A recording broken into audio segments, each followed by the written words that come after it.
충격적인 정보를 입수했습니다. 오랫동안 한반도의 세력, 균형을 유지해온 주한미군이 철수할 가능성이 있다는 제 분석이 마침내 베이징 고위층의 주목을 받게 되었습니다.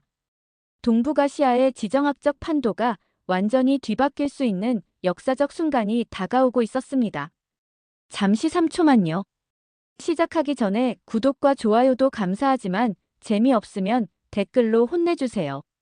그럼 오늘 이야기 시작하겠습니다. 저는 린샤오펑, 중국 국방부 산하 국방전략연구소의 선임 군사 분석가입니다. 인민해방군에서 15년간 복무한 뒤 전략 연구 분야로 옮겨온 지 7년째죠. 주로 한반도와 동아시아 안보 구조를 분석하는 일을 하고 있습니다. 베이징 사무실 모니터에는 미국 대통령의 기자회견 장면이 재생되고 있었습니다. 한국은 미국에 충분한 대가를 지불하지 않고 있습니다. 우리는 더 이상 세계의 경찰이 될 수 없습니다. 이 발언 이후 동아시아 전문가들 사이에서는 주한미군 철수 가능성에 대한 논의가 활발해졌습니다. 저희 연구소도 긴급 회의를 소집했고 부소장이 저를 호명했습니다. 린 분석관, 당신의 보고서를 읽었소. 주한미군 철수 이후의 시나리오 분석이 매우 뛰어났어. 사실 제 보고서의 핵심은 단순했습니다. 미군이 철수하면 한국은 군사적 공백 상태가 되고 중국이 그 공백을 채울 절호의 기회가 될 것이라는 내용이었습니다. 한국은 결국 미국에 버림받을 나라라는 결론으로 끝맺었죠. 린 분석관, 이번에 현장 조사를 나가주게. 직접 한국에 가서 상황을 분석해보게. 부소장의 지시는 명확했습니다. 비공식 신분으로 한국에 체류하며 미군 철수 가능성과 그 여파를 현장에서 분석하라는 것이었죠. 전략적으로 중요한 임무였습니다. 제가 직접 가보겠습니다. 사무실로 돌아와 필요한 서류를 준비했습니다. 표면적으로는 학술 교류 방문 명목이었지만 실제로는 한국의 군사 역량, 사회적 안정도, 정치적 동향을 면밀히 관찰해야 했습니다. 책상 위 모니터에는 한국에 대한 데이터가 가득했습니다. GDP, 군사력, 기술 수준. 숫자상으로는 인상적이었지만 그건 종이 위의 통계일 뿐이라고 생각했습니다. 현실은 다를 거라 확신했죠. 미군이 철수하면 한국은 어떻게 될까? 중국의 영향력 아래 들어올까? 아니면 일본과 더 가까워질까? 출장 가방을 챙기며 생각했습니다. 이번 임무가 제 경력의 중요한 전환점이 될 것이라는 예감이 들었습니다. 하지만 그때는 몰랐습니다. 이 여정이 단순한 분석 임무를 넘어 제 인생과 신념의 근본적인 변화를 가져올 거라는 사실을요. 비행기 표를 확인했습니다. 내일 아침 9시 인천행 비행기. 48시간 후면 한반도의 현실을 직접 목격하게 될 것입니다. 경악했습니다. 인천공항에 발을 디딘 순간부터 제 모든 예상이 빗나가기 시작했습니다. 중국을 떠나기 전 머릿속에 그려놓았던 한국의 모습과 실제 눈앞에 펼쳐진 현실 사이에는 너무나 큰 간극이 있었습니다. 인천국제공항은 놀라울 정도로 효율적이었습니다. 입국 심사는 자동화 시스템으로 신속하게 처리되었고 공항철도는 정확히 시간표대로 운행되었죠. 서울행 열차 안에서 창밖을 바라보니 정돈된 도시 경관이 눈에 들어왔습니다. 중국 대도시의 혼잡함과는 다른 질서정연함이 느껴졌어요. 이건 단지 표면적인 모습일 뿐이다. 겉으로는 번듯해 보여도 내면은 취약할 수 있어. 스스로에게 다짐하며 서울 중심부의 호텔에 체크인했습니다. 짐을 풀자마자 밖으로 나가 직접 거리를 걸어보기로 했어요. 분석가로서 가장 중요한 건 현장감이니까요. 강남역 주변을 걷는데 거리의 청결함이 인상적이었습니다. 쓰레기통이 거의 보이지 않았음에도 거리에는 쓰레기가 없었죠. 사람들은 각자의 길을 바쁘게 움직이면서도 질서를 지켰고 지하철은 분 단위로 정확하게 도착했습니다. 식당에 들어가 식사를 주문했습니다. 메뉴판에 QR코드가 있어 스캔하니 중국어 메뉴가 바로 나왔어요. 심지어 결제도 모바일로 간편하게 할 수 있었습니다. 베이징의 선진적인 지역과 비교해도 전혀 뒤처지지 않는 모습이었죠. 디지털 인프라가 이 정도일 줄은 몰랐는데. 식사 후 강남의 고층 빌딩들을 둘러보다가 우연히 한 기술 박람회 포스터를 보았습니다. 다음 날 열리는 행사였는데 한국의 첨단 기술을 볼 수 있는 좋은 기회라 생각했어요. 정보 수집을 위해 참석을 결정했습니다. 한 편의점에 들러 물병을 사는데 점원이 친절하게 중국어로 인사했습니다. 그들의 국제적 개방성에 약간 놀랐어요. 호텔로 돌아오는 길에 서울 시민들을 관찰했습니다. 그들은 분주했지만 침착해 보였고 공공장소에서도 질서를 잘 지켰습니다. 노트북을 켜고 첫날의 인상을 정리했습니다.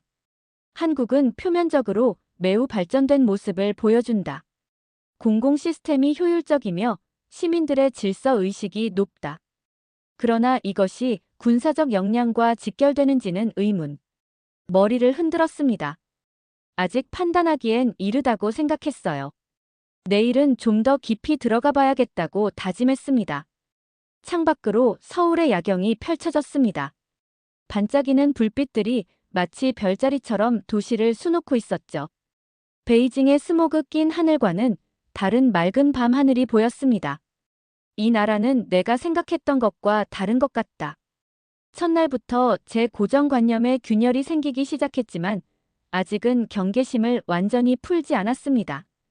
이것은 임무의 시작일 뿐이었으니까요.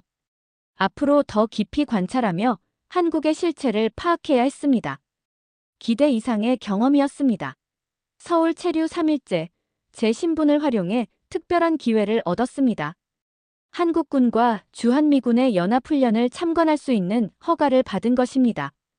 이런 기회는 흔치 않죠. 중국 국방전략연구소의 분석가라는 배경이 도움이 되었습니다. 아침 일찍 경기도 포천의 훈련장으로 향했습니다.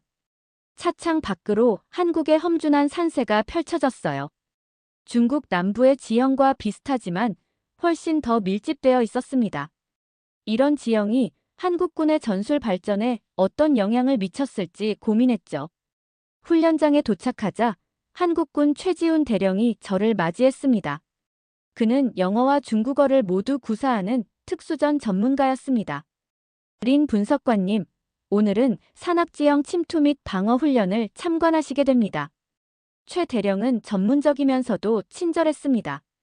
그의 눈빛에서 베테랑의 경험이 느껴졌어요. 그는 간략한 브리핑 후 저를 관측대로 안내했습니다.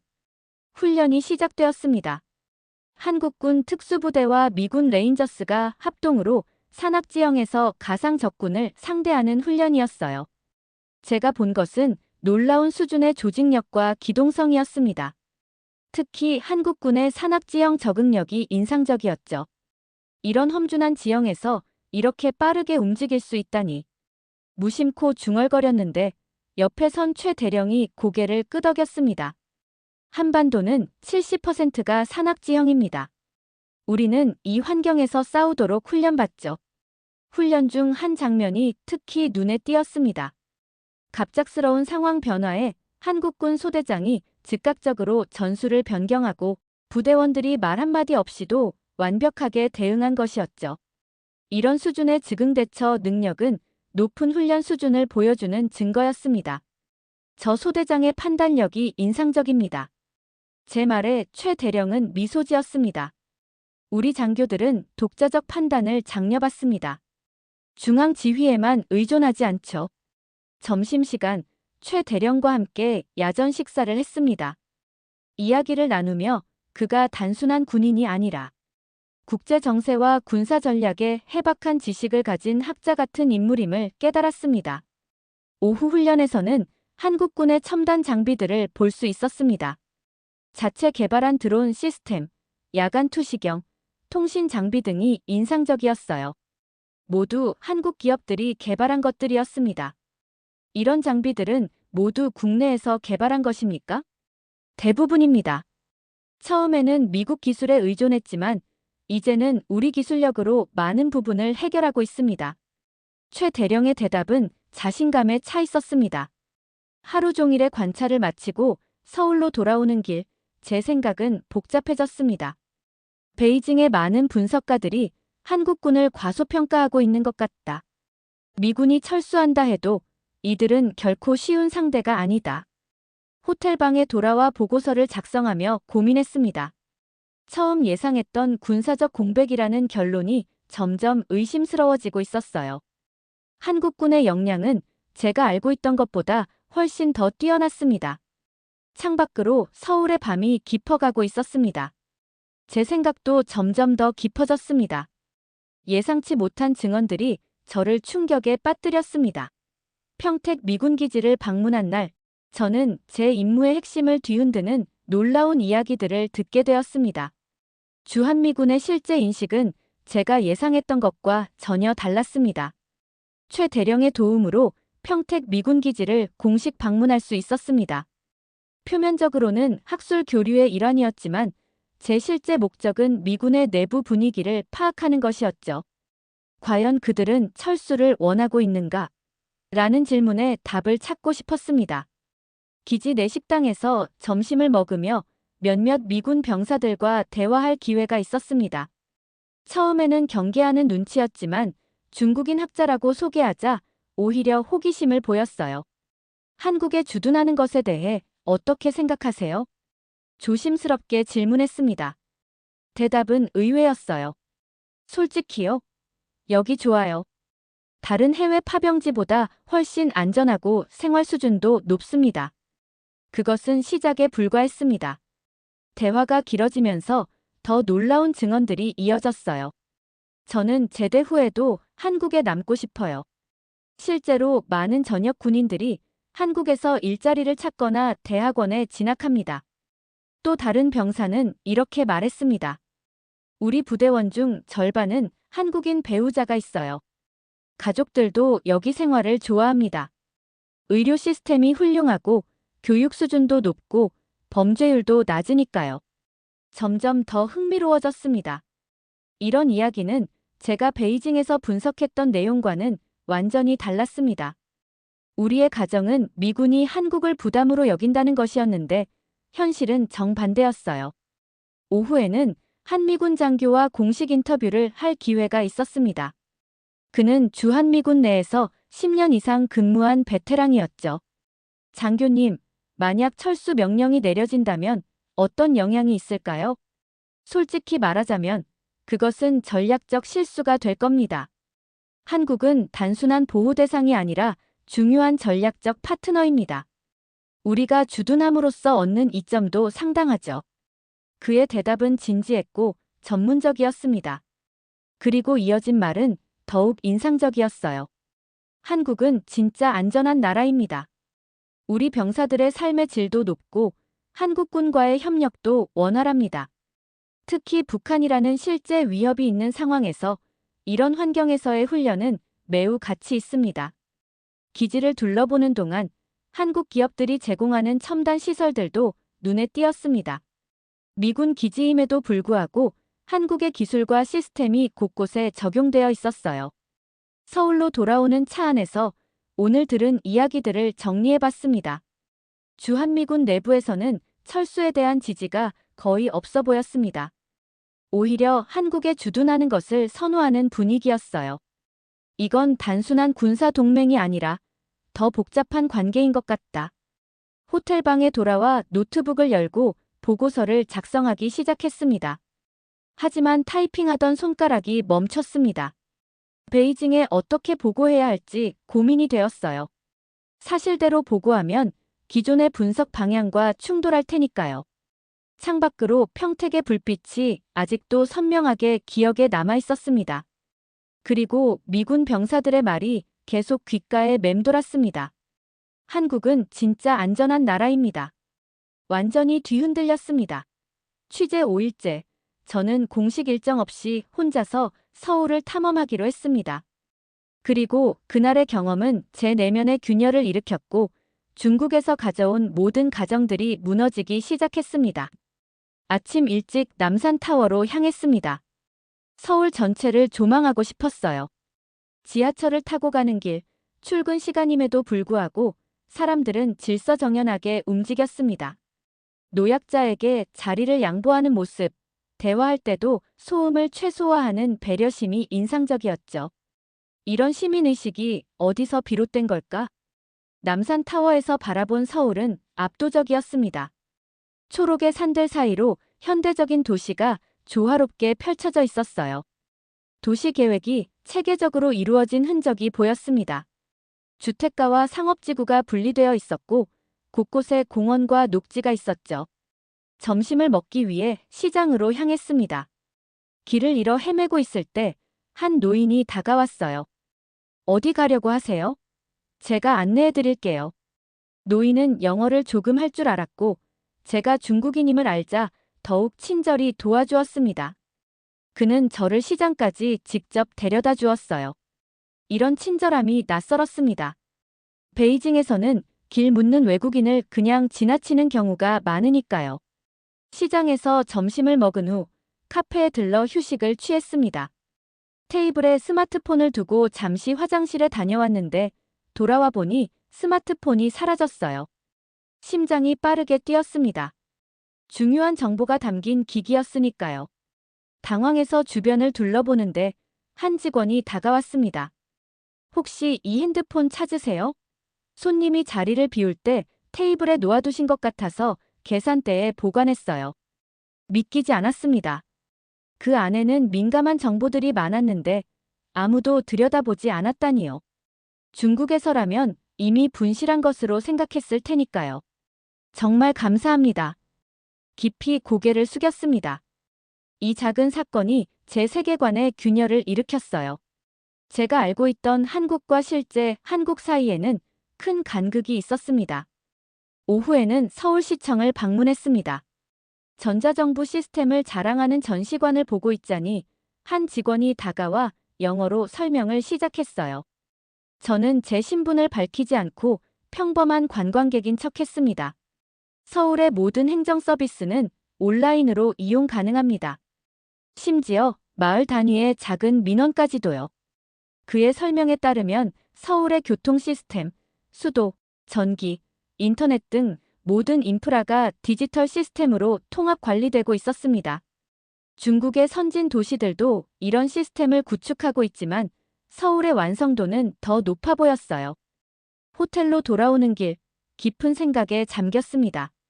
중국에서 우리는 한국을 미국의 꼭두각시로 평가절하하는 경향이 있었어요. 하지만 제가 본 한국은 독자적인 역량과 시스템을 갖춘 나라였습니다. 중국에서 이런 일이 가능했을까? 이 질문이 계속 머릿속을 맴돌았습니다. 저는 애국자입니다. 중국의 발전과 강대함을 믿습니다. 하지만 오늘 본 것들은 제 확신에 의문을 던졌어요. 호텔방에 돌아와 창밖을 바라보았습니다. 서울의 밤이 깊어가고 있었고 제 내면의 혼란도 깊어지고 있었습니다. 놀라운 제안을 받았습니다. 한국 방문 일주일째 한국 국방부로부터 공동안보 세미나 초청장이 도착했습니다. 동북아시아 안보와 협력이라는 주제로 중국 측 시각을 발표해달라는 내용이었습니다. 이런 초대는 예상치 못했던 일이었죠. 초청장을 들고 한참을 고민했습니다. 베이징에 보고해야 할까? 아니면 스스로 결정할까? 결국 상부에 보고하지 않고 개인 자격으로 참석하기로 결정했습니다. 어쩌면 더 많은 정보를 얻을 수 있는 기회가 될 수도 있다고 판단했기 때문이죠. 국방부 건물은 웅장했습니다. 현대적인 외관과 달리 내부는 엄격한 보안 시스템이 갖춰져 있었어요. 신분 확인 과정이 꽤 까다로웠지만 모든 절차가 신속하게 진행되었습니다. 효율성이 돋보이는 순간이었죠. 세미나실에 들어서자 익숙한 얼굴이 보였습니다. 훈련장에서 만났던 최지훈 대령이었어요. 그는 반갑게 인사했습니다. 린 분석관님, 와주셔서 감사합니다. 오늘은 다양한 국가의 전문가들과 함께 토론할 기회가 있을 겁니다. 세미나는 형식적인 발표와 토론으로 시작되었습니다. 미국, 일본, 호주 등에서 온 전문가들이 각자의 관점을 공유했어요. 제 차례가 되자 준비해온 발표를 진행했습니다. 중국의 공식 입장을 벗어나지 않으면서도 개인적인 분석을 곁들였습니다. 동북아시아의 안정을 위해서는 각국의 이해관계를 존중하는 새로운 안보 구조가 필요합니다. 미군 주둔 여부를 떠나 지역 국가들의 자율적 협력이 중요합니다. 발표를 마치자 박수가 이어졌습니다. 특히 최 대령의 표정이 인상적이었어요. 그는 깊이 생각하는 듯한 눈빛으로 저를 바라보았습니다. 세미나가 끝난 후 간단한 리셉션이 있었습니다. 여러 국가의 전문가들과 대화를 나누며 그들의 시각을 들을 수 있었어요. 놀랍게도 그들은 중국에 대해 적대적이지 않았습니다. 오히려 협력 가능성에 대해 열린 자세를 보였죠. 리셉션이 끝나갈 무렵 최 대령이 조용히 다가왔습니다. 린 분석관님, 잠시 개인적인 대화를 나눌 수 있을까요? 한적한 발코니로 자리를 옮겼습니다. 서울의 야경이 펼쳐진 그곳에서 최 대령은 뜻밖의 제안을 했어요. 실은 당신의 분석력과 균형 잡힌 시각에 깊은 인상을 받았습니다. 우리는 중국과의 관계 개선을 위한 비공식 채널을 모색하고 있어요. 당신 같은 분석가가 그 다리 역할을 해주셨으면 합니다. 놀라움을 감추지 못했습니다. 그는 계속해서 말했어요. 당신의 안목과 분석력은 우리가 함께 나눌 가치가 있습니다. 한중 간의 신뢰 회복에도 당신 같은 사람이 필요합니다. 물론 공식적인 자리가 아닌 학술적 교류의 형태가 될 것입니다. 그의 진지한 눈빛에서 솔직함이 느껴졌습니다. 이것은 단순한 정보 수집이 아닌 진정한 협력에 대한 제안이었어요. 생각해볼 시간이 필요합니다. 조심스럽게 대답했습니다. 최 대령은 이해한다는 듯 고개를 끄덕였어요. 물론입니다. 서두르지 않겠습니다. 다만 알아두셨으면 합니다. 우리는 중국을 단순한 경쟁자가 아닌 함께 미래를 만들어갈 파트너로 보고 있다는 것을요. 호텔로 돌아오는 길, 그의 말이 계속 머릿속을 맴돌았습니다. 지금까지 제가 한국에 대해 가지고 있던 인식과 완전히 달랐으니까요. 베이징에서는 한국을 미국의 영향 아래 있는 잠재적 적대국으로 분류했지만 제가 직접 만난 한국인들은 중국과의 협력에 열려 있었습니다. 창문 앞에 서서 서울의 밤하늘을 바라보았습니다. 별들이 반짝이는 하늘 아래 제 마음도 새로운 가능성을 향해 열리고 있었어요. 결단의 순간이 찾아왔습니다. 한국 체류 마지막 날, 저는 베이징으로 돌아가기 전 최종 보고서를 작성해야 했습니다. 제 손가락이 키보드 위에서 머뭇거렸습니다. 이 보고서는 단순한 분석 자료가 아니라 제 양심과 전문성을 시험하는 시금석이 될 것이었습니다. 창밖으로 보이는 서울의 아침 풍경을 바라보며 깊은 숨을 들이마셨습니다. 2주간의 현장 조사에서 얻은 모든 정보와 경험들이 머릿속을 맴돌았어요. 원래 임무는 미군 철수 이후 한국의 취약점 분석이었지만 제가 발견한 것은 전혀 다른 현실이었습니다. 노트북을 열고 타이핑을 시작했습니다. 주한미군 철수 시나리오 분석 마이너스 최종 보고서. 서론부터 솔직하게 썼습니다.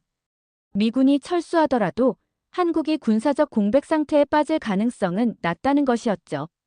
한국군의 자체 역량, 첨단 국방 기술, 효율적인 지휘 체계 등 모든 증거가 그것을 뒷받침했습니다. 더 나아가 미군 철수가 반드시 중국에게 전략적 이점을 가져다 줄 것이라는 가정에도 의문을 제기했어요. 오히려 한국은 더 독자적인 국방 정책을 추구할 가능성이 높았고, 이는 중국에게 새로운 도전이 될 수도 있다고 분석했습니다. 한국은 더 이상 강대국 사이의 약소국이 아니라 스스로 균형자 역할을 할 수 있는 새로운 균형축으로 부상하고 있다. 중국은 이러한 한국의 전략적 가치를 재평가하고 견제가 아닌 협력의 대상으로 접근해야 한다. 마지막 문장을 쓰고 잠시 멈췄습니다. 이 보고서가 베이징에서 어떻게 받아들여질지 불안했어요. 기존의 분석 흐름과 너무 다른 결론이었으니까요. 하지만 제가 직접 본 현실을 왜곡할 수는 없었습니다.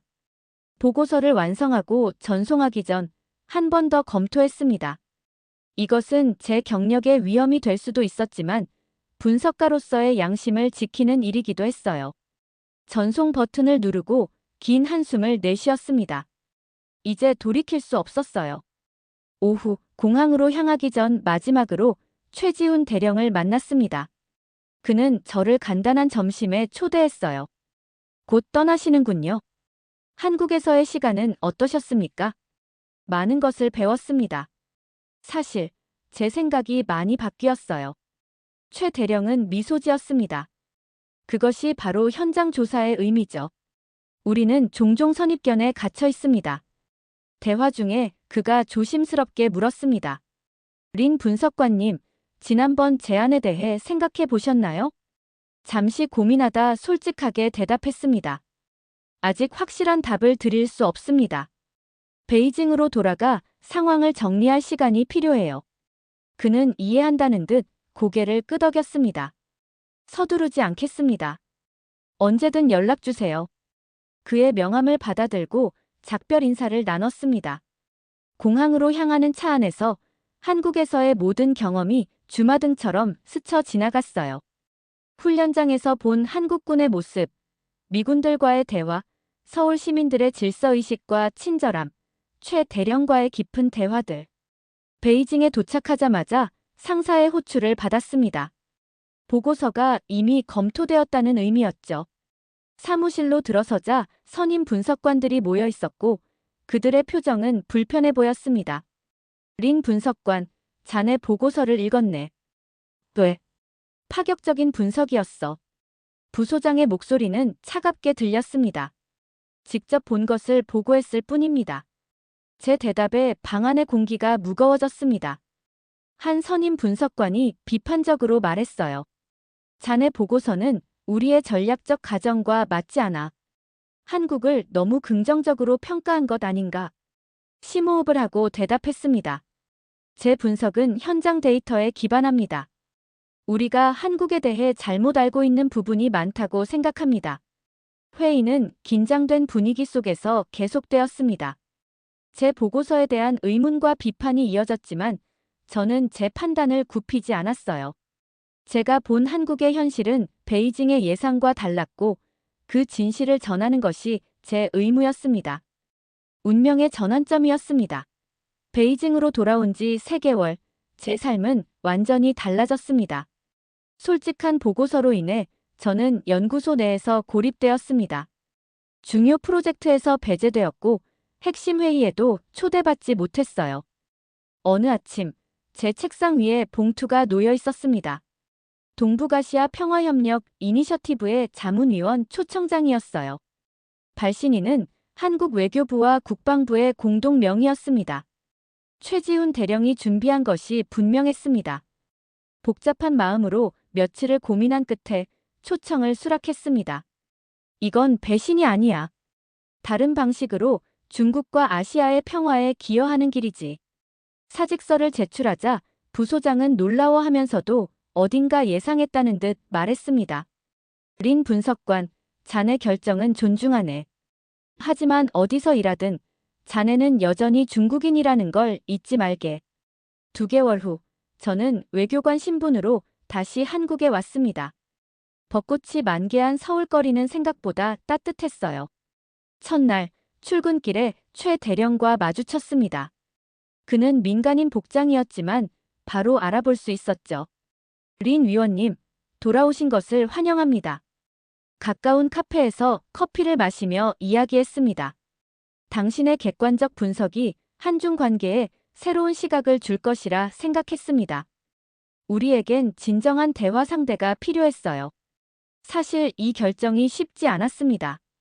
하지만 이제 저는 한국을 분석하는 사람이 아니라 한국과 함께 미래를 만드는 사람이 되고 싶습니다. 카페를 나와 함께 걸으며 서울의 일상을 느꼈습니다. 버스를 기다리는 시민들의 질서정연한 모습, 공원에서 운동하는 노인들, 학교로 향하는 아이들. 모든 것이 이제는 낯설지 않았어요. 한국에서의 생활은 어떠신가요? 적응하기 힘들진 않으신지? 놀랍게도 잘 적응하고 있습니다. 이곳의 질서와 효율성이 마음에 들어요. 그리고 무엇보다 진정한 분석가로서 목소리를 낼 수 있다는 점이 좋습니다. 버스에 오르며 뒤돌아보니 최 대령이 여전히 서서 손을 흔들고 있었습니다. 그 순간 깨달았어요. 저는 더 이상 관찰자가 아니라 이곳의 일부가 되어가고 있었습니다. 창밖으로 서울의 풍경이 스쳐 지나갔습니다. 북한산의 웅장한 모습, 한강을 가로지르는 다리들, 활기찬 도시의 모습. 이제 이곳은 제 두 번째 고향이 될 것입니다. 한국이 없었다면 오늘의 내가 있을 수 없었다. 그 생각이 마음속에서 울려 퍼졌습니다. 한국이라는 나라를 통해 저는 새로운 시각을 얻었고 진정한 분석가로 거듭날 수 있었어요. 그리고 그것을 가능하게 한 것은 한국의 실체적 힘과 매력, 그리고 그것을 인정할 수 있었던 저 자신의 용기였습니다. 이번 영상은 여기까지입니다. 귀한 시간 시청해주셔서 감사드립니다. 저에게도 귀한 구독과 좋아요, 알림 설정까지 부탁드립니다. 감사합니다.